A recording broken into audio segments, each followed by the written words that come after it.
Minecraft just announced the new Mounts of Mayhem update, introducing new rideable mounts like the underwater Nautilus, zombie horse, and even a new weapon, the spear. So let's take a look at everything new that you need to know from Minecraft Live 2025. The Nautilus is the first real update we've had to the oceans in 7 years since the update Aquatic, and it doesn't disappoint. There's a lot of variety to the Nautiluses that you can find. There's babies, and you can even tame the Nautilus using pufferfish. They're also rideable, and they preserve any air that you had so that you don't drown while riding them. They'll also give you a nice speed boost underwater, making them actually useful, and you can find new types of armor for them in chests, including copper armor, gold, diamond, and even netherite, which is very surprising. We got netherite Nautilus armor before we got netherite horse armor.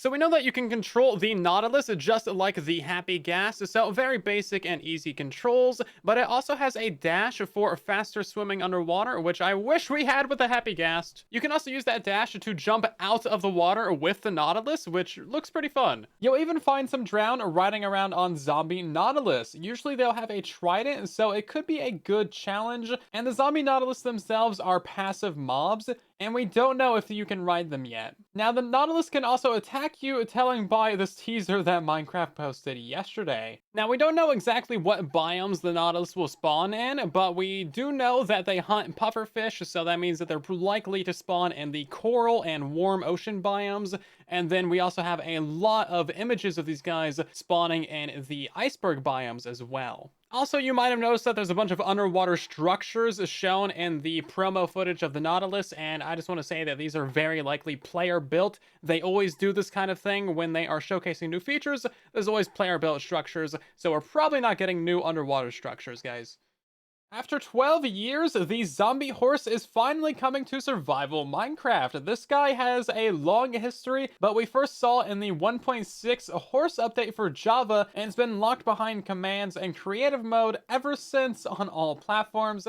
So the zombie horse is a passive mob that can spawn during the night, and it can even have a zombie on it wielding a spear, which is really cool looking. Now, a reminder that the current zombie horses cannot be ridden, and you can't put a saddle on them, but we do have baby zombie horses, and look how cute they are. It also looks like the zombie horse is getting a slight texture upgrade. You'll notice that the new one has an X on the chest, whereas the bedrock version does not have that. This might be a new trend with Mojang bringing back old mobs that were forgotten. First it was the copper golem, and now the zombie horse. Maybe we should remind them that giants and illusioners still exist and they're just waiting to be added.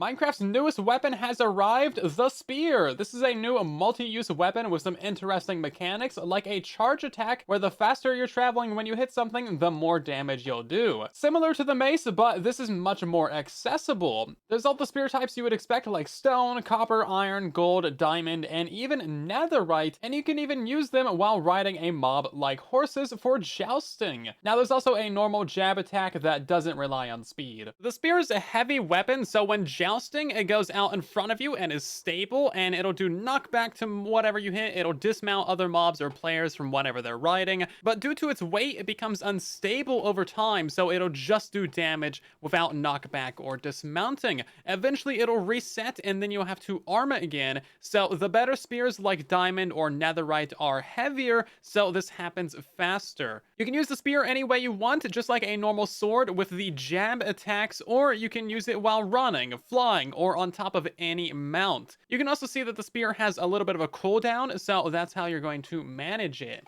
Mojang just announced the release date for the Copper Age update, and it's only a couple of days away on September 30th, and we know we'll be seeing the new Mounts of Mayhem features in betas and snapshots very soon, likely 1 to 2 weeks away, so to stay up to date with all the latest news and features, subscribe. Now, as usual, for new update announcements, they did not mention a release date, but we do know the release window is sometime in the holiday season of 2025, so I'm thinking this is probably going to be a pretty small game drop, because they do not have that much time to add in a ton of features. But game drops are supposed to be small anyway, so we should have expected it. So yeah, so that's all the features that they told us about for the Mounts of Mayhem update, but they always just tease these game drops and then add in new features when we least expect it. We are guaranteed to get more features, items, blocks, or maybe even mobs in the Mount update, and personally, I'm hoping that they overhaul the Skeleton Horse traps and the 4 Horsemen of Apocalypse. They are long overdue for a buff and to be made into a proper scary or challenging encounter. I'd also love a speed buff to the Happy Gas, and maybe we can even see some other upgrades to ridden mobs in general, like the pig, strider, camel, and I think I'm forgetting one. Oh yeah, llamas, donkeys, and cats. If you're eagle-eyed, you may have noticed what appears to be maybe a purple flower in the background of some of the official promo for the spear. However, upon further investigation,